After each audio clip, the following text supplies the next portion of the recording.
issues within that, one of which is the challenge of water management, making irrigation available.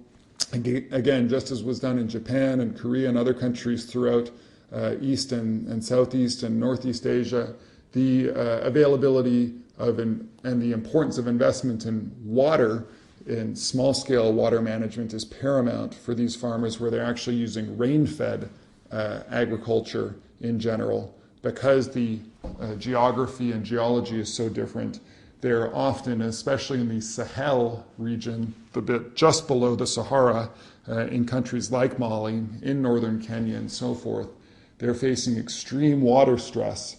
And so getting the reliable water in place and the basic investments in water is a necessary complement to the other forms of diversification that can build on the higher productivity of basic crops like, again, maize, cassava, sorghum, rice, and so forth.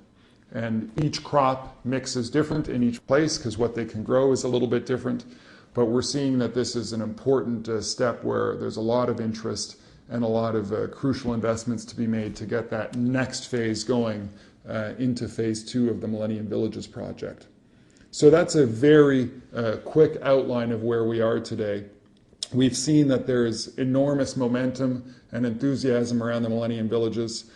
We have a district leadership at the level just above the village level administratively who want to expand to Millennium districts. They're motivated by the success and extracting the lessons and wanting to expand to reach fuller communities. We're seeing, I was in Uganda recently, the members of parliament who are committed to the Millennium Development Goals. We met together and I've since received dozens of letters of Ugandan members of parliament wanting to make every village a Millennium Village and expanding this into their own constituencies. We've seen Nigeria start to expand into different states. In the most populous country in Africa, Millennium Villages led by the president's MDG advisor. And we've indeed seen Rwanda put forward a national plan to scale up the villages to each of 30 districts as part of its national development strategy. And most recently, Mali put forward a national plan to scale up Millennium Villages at the commune level, directly inspired by what the success was in the first project in a place called Tibi, Mali. The president and his government have put forward a strategy to reach 2 million people in the most food insecure parts of the country.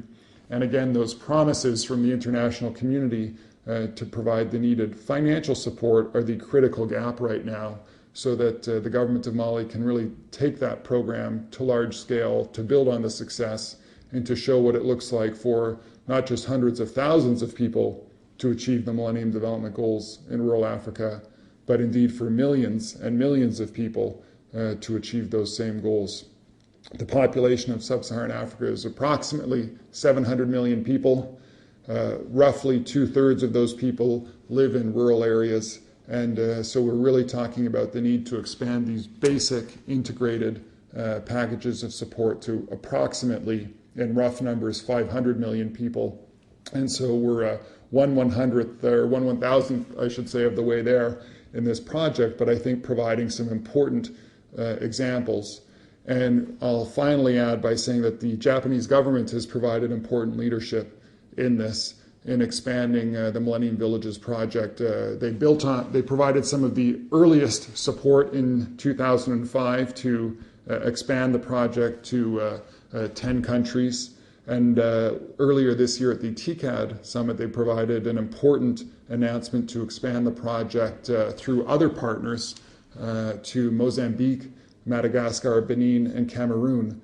And this is exactly the form of success that we all hope for and work towards. And we're delighted when the government of Japan made this announcement, because it showed that these are very basic ideas where leadership of Japanese communities, Japanese people, and Japanese governments, Japanese companies, hopefully as well, can make an enormous contribution, as Sumitomo has, for example, to take these very basic lessons and to apply them at a much larger scale, because this is ultimately an open source technology of providing basic support in an integrated and holistic manner to some of the poorest communities on the planet, so that when they have nothing, they can start to use something in terms of basic tools and lead the way to show us how to achieve the Millennium Development Goals.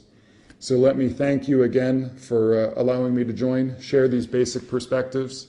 We've seen that the Millennium Villages started as an idea just a few years ago, and then from the idea took the spirit of partnership, open collaboration to achieve some successes of which we're very proud, and now have helped to foster a much broader movement of governments, countries, companies, citizens, universities around the world to really mobilize what we'll hopefully see in the next few years as a much broader effort and implementation on the ground for the Millennium Development Goals.